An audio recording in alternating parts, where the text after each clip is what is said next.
If you are just getting into the world of fitness and want to lose weight, put on muscle, or just understand more about what you are eating, then you should probably be tracking your calories.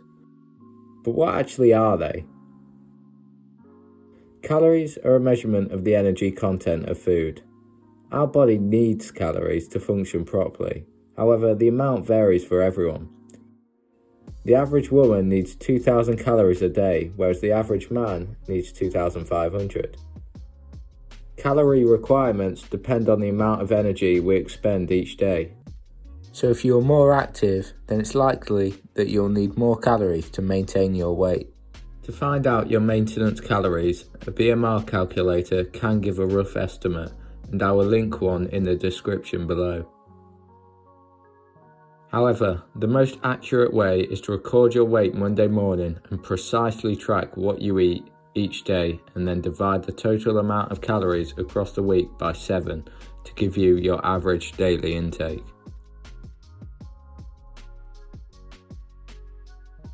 If on the following Monday morning your weight has stayed the same, then it is likely that you ate at around maintenance.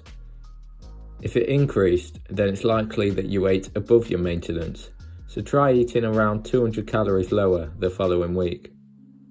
However, other natural factors can influence your weight, such as water intake and stress levels, so do your best to replicate the routine of your previous weighing.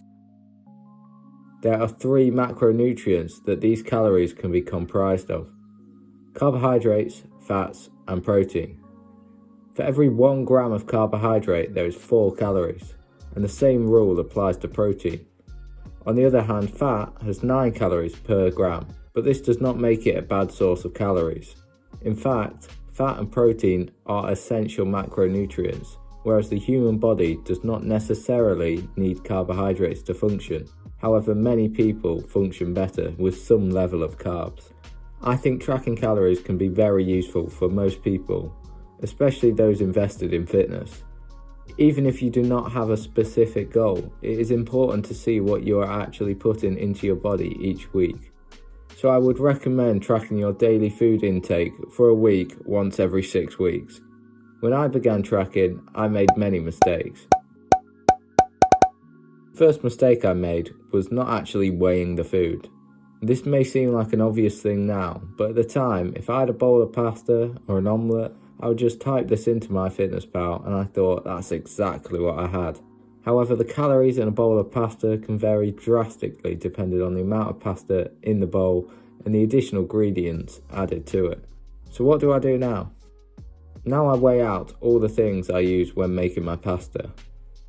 So for example, this bowl of pasta had 200 grams of cooked pasta, 87.5 grams of tuna, 33.3 grams of tomato and basil sauce, 50 grams of pepper, and 25 grams of spinach. I logged this individually into the app. Whilst this may seem very time consuming, after practice it soon gets very easy to manage. For example, this meal saved as tuna pasta already has all the ingredients that I used logged with their correct measurements, so I don't have to individually type each item in. Having tracked this meal for some time, I no longer weigh these types of vegetables, as these are lower in calories and I can eyeball accurately, only being 1 to 5 calories off, which is not going to hurt.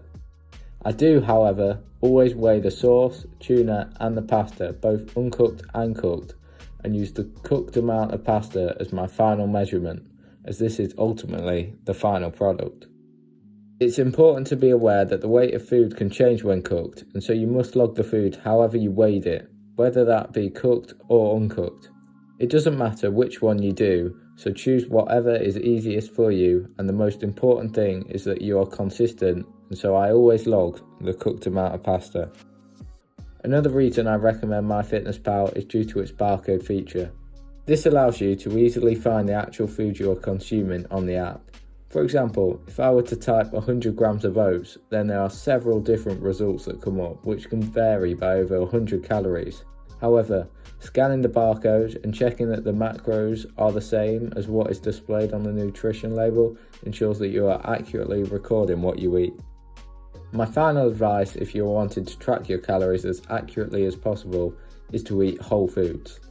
By this I mean eat foods that have been processed or refined as little as possible. Pre-packaged food products often have a nutrition label which state how many calories the product contains. Whilst it's easy to track these foods, the FDA allow a deviation of up to 20% for the calorie content. So that 500 calorie sandwich you are buying across the road could have upwards of 600 calories. Or that pizza you had last night that said it was 1,000 calories could actually have 1,200. These loose margins of accuracy can cause great fluctuations in your daily calorie intake. And so where possible, make that sandwich yourself. I'm not saying don't ever eat at a restaurant again, but just be mindful that what they say your food contains may not all be true. Developing a good relationship with food takes time, and you must learn to understand your body. Food is for enjoyment as much as it is fuel. The old saying, eat good, feel good, perform good. The perfect diet is the one that suits you, your lifestyle and your goals.